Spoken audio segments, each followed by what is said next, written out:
So as consumers, we are shaped both by our cultures and our biological heritage. So let's start with a cultural example. If we look at different cuisines, they vary in the amount of spices that they use. So for example, the birria spicy Mexican soup is very different from, say, the Swedish meatball plate. The question, though, is why are some cuisines more spicy than others? And for this, we turn to evolutionary psychology. It turns out that cultures that use more spices are cultures that are in hotter climates. Hotter climates have more food pathogens, and therefore the use of spices is a cultural adaptation to a very important biological problem. So culture doesn't exist somehow outside of our biology. Let me give you another example from the food context. The variety effect is something that we all succumb to. Some of us succumb to it a lot more than others. This is where you can't stop eating, say, at a buffet because you want to sample all different foods.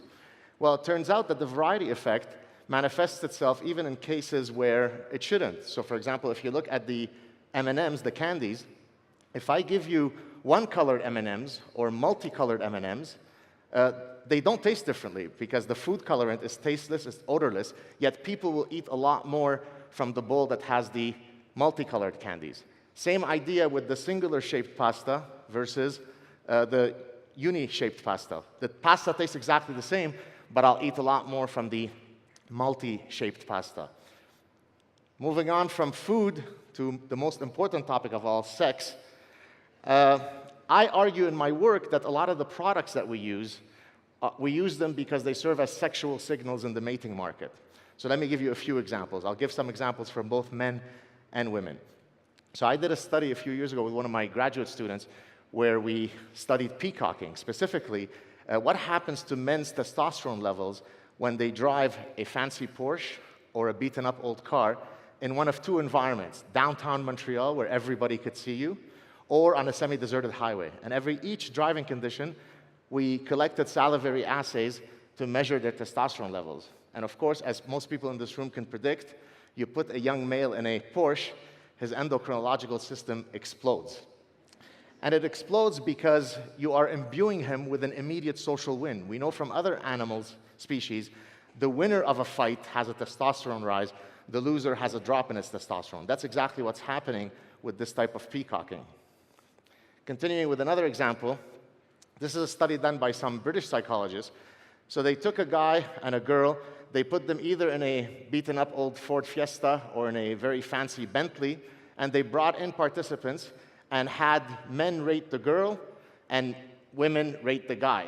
Now, men didn't care which car the girl was in when judging how attractive she is.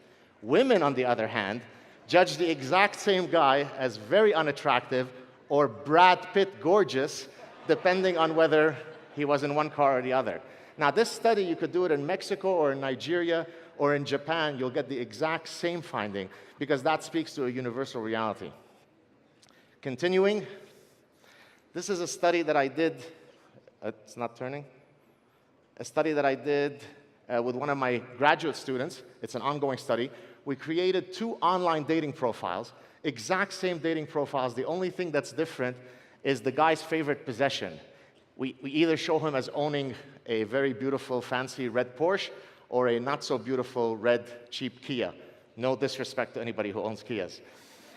And we simply asked people, well, what do you think of this guy? For the purposes of this talk, I'd like to talk about height. How did people perceive his height as a function of whether he was associated with the Porsche? Now, here's the really interesting part. Men shortened him, right? Because high-status male is a intrasexual rival to me, and so I want to insult him, I want to denigrate him. Oh, he must be a short guy if he owns a Porsche. On the other hand, what do you think happened with women? They elongated him. Wow, what a tall, beautiful man. So the exact same reality is perceptually viewed completely differently depending on whether I'm a man or a woman. I'm trying to convince my wife that I should buy a Porsche so that I can gain a few inches. Here's a study done a few decades ago, but there's a real evolutionary story that could be told. So these researchers did a field experiment where they blocked the intersection either with a fancy car or a less fancy car. These weren't the actual cars that they used, but I just chose them for the purposes of this talk. And then they wanted to see how long it would take an actual person that was behind the blocking car to honk as a function of whether they were being blocked by a high-status car or a low-status car. And what do you think happened? People are a lot more patient when the car in front of me is an Aston Martin. To finish this story, some German psychologists took the same car as the blocking car, Volkswagen Jetta, and then they wanted to now see whether the status of the car of the person that was being blocked would affect his or her behavior. And again, we get the same phenomenon. If I am driving a fancy car, I'm a lot less patient. I exhibit a lot more dominance. And this is something that you see in many species in terms of dominance and deference. In this case, we're showing it in the context of an everyday behavior, such as driving. Now, of course, it's not only men who engage in sexual signaling. Women do it too.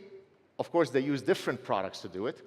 So with one of my other doctoral students, I did a study a few years ago where we looked at what happens to women's behaviors as a function of where they are in the menstrual cycle. And specifically, for the purposes of this talk, we looked at their beautification practices. Do they wear makeup? Do they dress sexily? Do they wear high heels? Do they suntan? So do they beautify themselves as a function of where they are in the menstrual cycle? And the answer turns out to be absolutely. When they are ovulating, when they are in the maximally fertile phase of their cycle, this is when they advertise themselves the most. And this is exactly what you see with other species. So for example, here I have a photo of a female chimp that has engorged genitalia because she's actually signaling to the males that she is certainly receptive to advances. So human females do it, but they maybe do it in a slightly more subtle way. Now, if you really want to study women's psychology, study products that are targeted to women. And it turns out that romance novels, whether you're a Mexican consumer or a Nigerian consumer or a Japanese consumer, are almost always consumed or read by women. Now, here's the interesting part. The male hero in those romance novels is the exact same guy always. He is a tall prince who's a neurosurgeon. He wrestles alligators on his six-pack. He's reckless, but he could only be tamed by the love of this one good woman. And that speaks to women's evolved fantasies. There is no romance novel where the male archetype is the guy at the bottom from Revenge of the Nerds. That's not because marketers are promulgating sexist stereotypes. It's because marketers, if they are good marketers, understand human nature and therefore create products that cater to our human nature. Now, if you find your ideal mate and you go out and get a baby, I don't know why it's not coming out. Yeah, there you go. Here's a very interesting study done. Bear with me. We'll come to consumer behavior in a second. This was a study, coincidentally, that was done in the Yucatan here in Mexico many years ago in a city called Tikul, where they studied when a baby is born, who is he said to look like? And here's the very evolutionary story. Everybody says that he looks like the father, and especially the mother's side of the family. And the reason for, now objectively, there's no way that the baby looks like anyone at that point. But what you're doing there is you are trying to convince the father that don't worry, your wife didn't cheat on you. It is your baby. Everything is evolution, people. By the way, if you're wondering why those two kids at the bottom here are extremely good looking, that's because they're my children.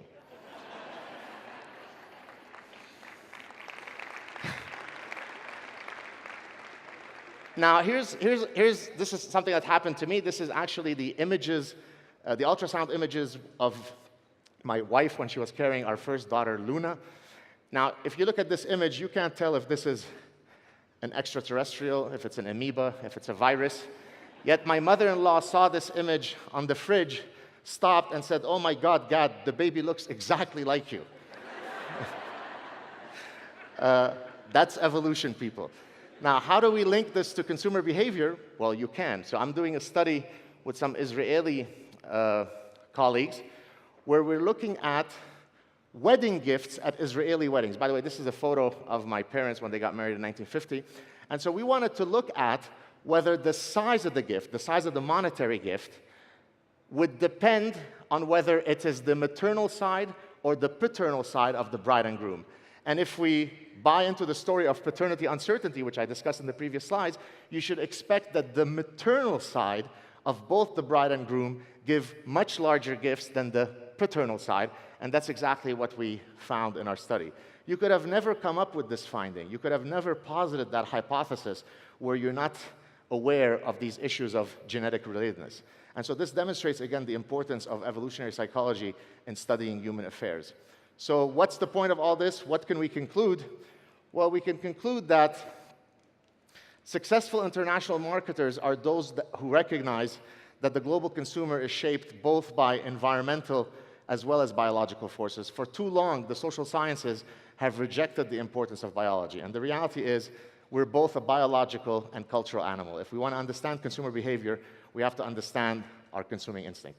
Thank you very much.